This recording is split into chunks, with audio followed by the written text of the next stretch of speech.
What's up, guys, and welcome to another episode of Seriously Fast Media. I'm Tom Ludermoser. So today we had Richmond. Fantastic race. I know it got a little stale towards the front there with Denny Hamlin pretty much dominating the entire race. But towards the end, we had a lot of great racing throughout the racetrack, and especially in that top 10 for the final, for that final little stint there.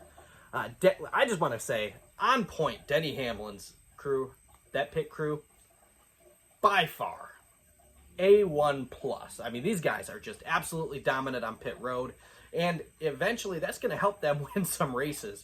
But now that we're 9 races in, we have 8 different winners. We're on the road to 16, guys. So, with that being said, congratulations, Alex Bowman. That's definitely a die cast I have got to order. I'm going to be ordering that here very shortly. Huge, just a huge race. What was it? They gave the statistic. 2008, I think it was. The last time Hendrick Motorsports won at Richmond was 2008 in the 48 car with Jimmy Johnson. That's a long time to wait to win a race. I mean, that's huge. So congratulations to Hendrick Motorsports.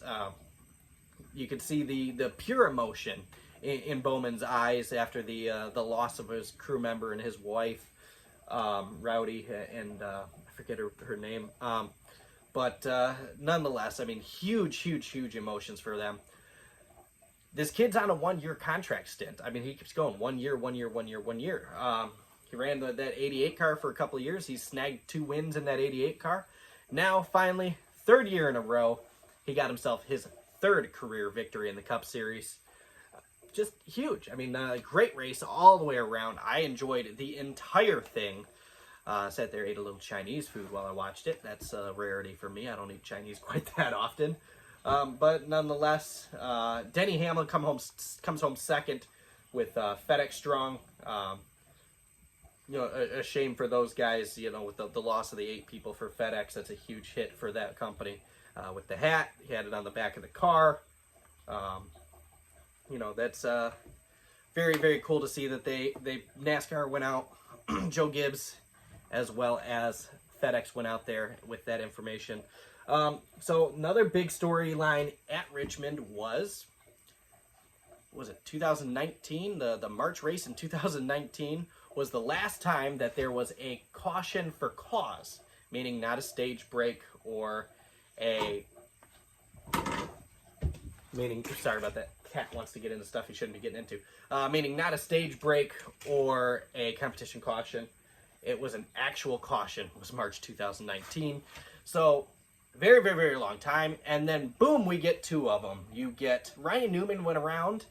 And then at the very end of that race, Kevin Harvick with, by far, his greatest run of the season. A team that has struggled pretty heavily all year long. Kevin Harvick up there in the top 10, pretty close to the top 5, and then spins out, just crams the back of that car into the wall. Shame for them. They ended up finishing much worse than they should have.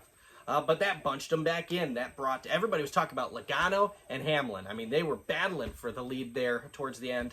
But when the time came and that restart, I was live on Instagram. We were watching the race through the phone here, talking. I had about 7-8 people on there, and we were talking. I says, guys, how much you want to bet the winner comes from the second row here? Because I knew Bowman had a fast car, especially very fast on the short runs, and he just dove in there, took second from Logano. I thought maybe Logano was going to edge him out. Nope, he got down in there. And then I thought, all right, Hamlin's out there. Hamlin got the lead. I'm like, this is going to be tough. Didn't matter. Bowman went down there, got side by side with him, for a couple laps there. And eventually, once he got out front, there was no catching him. So that was fantastic. Great racing from Alex Bowman there. Huge. Awesome to see. Another thing was that that caution that came out earlier in the race during green flag pit stops kind of brought some parity into that top 10 with some of those guys who otherwise they were not having good days. A big risk by Brad Keselowski there to stay out for stage 2. And ended up getting lapped and then passed. That could have been great. They could have been the heroes for making that move, but didn't end up working for them. So throughout those cautions and the way everything kind of went down there, Alex Bowman first, Denny Hamlin second, Joe Logano third. I thought Logano was gonna get. Honestly, I didn't think Bowman was really gonna be able to get there. I was hoping, but I thought there was gonna be a bumper fest with Hamlin and Logano. Those guys we know both of them are not afraid to use their bumpers. Hamlin a little less so. Or he's a little more afraid to use it. He's a little less prone to the bumper than Logano. I know that Logano receives a lot of heat for that. But Christopher Bell ended up getting himself there fourth, so good for him. And Truex, even after that late race penalty on pit road, and it just ended up pulling off a top five. Eric Almirola, who I thought he was going to have that top five, he snagged it from him, who comes home comes home sixth.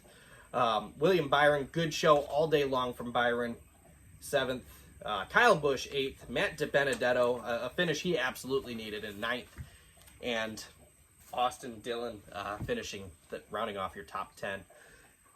Definitely one driver I want to give a huge shout out to. That is Daniel Suarez. I mean, those guys, you guys know I was not a huge fan of him coming up early. He never really proved that he belonged in the Cup Series. But he get one pole, just small handfuls of top fives and top tens, even with a couple of years with some tier one teams. It seems like maybe this is just the better fit for him over there at Trackhouse.